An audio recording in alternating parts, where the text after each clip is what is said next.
Si nos referimos a fuerzas y movimientos, es inevitable hablar de magnitudes. Una magnitud es todo lo que se puede ser medido en un sistema físico. Para medir se requiere unidad de medida o patrón, como vimos en la unidad anterior. Las magnitudes pueden ser vectoriales o escalares.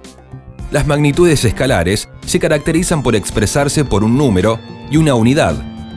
Son ejemplos de estas magnitudes la posición, el volumen, la rapidez y la masa.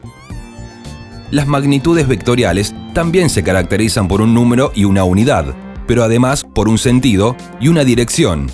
Estas magnitudes se representan gráficamente por una flecha o técnicamente hablando por un vector. Por ejemplo, es una magnitud vectorial la velocidad. ¿Por qué es diferente velocidad de rapidez?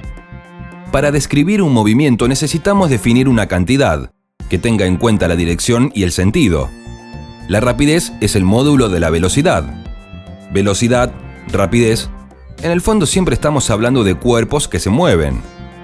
Atención, los movimientos no son todos iguales y depende de quién y cómo los observe. Una persona en un andén ve que un tren se aleja. Dentro del tren, para el pasajero, el interior del tren no se mueve. Él está sentado en el mismo asiento. Entonces, el movimiento es relativo. Se necesita un sistema de referencia para determinarlo. Si el punto de referencia es el andén, el tren cambia su posición, se está moviendo.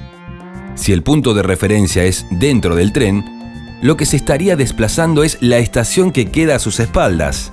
¿Cómo se produce el movimiento? Ya lo habrás escuchado años anteriores.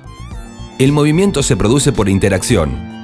La fuerza es la medida de intensidad de la interacción, por ejemplo, la intensidad de un golpe. Las fuerzas actúan de a pares. Se suman, por ejemplo, cuando tienen la misma dirección y sentido, o se restan cuando son opuestas. La fuerza final es la fuerza resultante de esa interacción.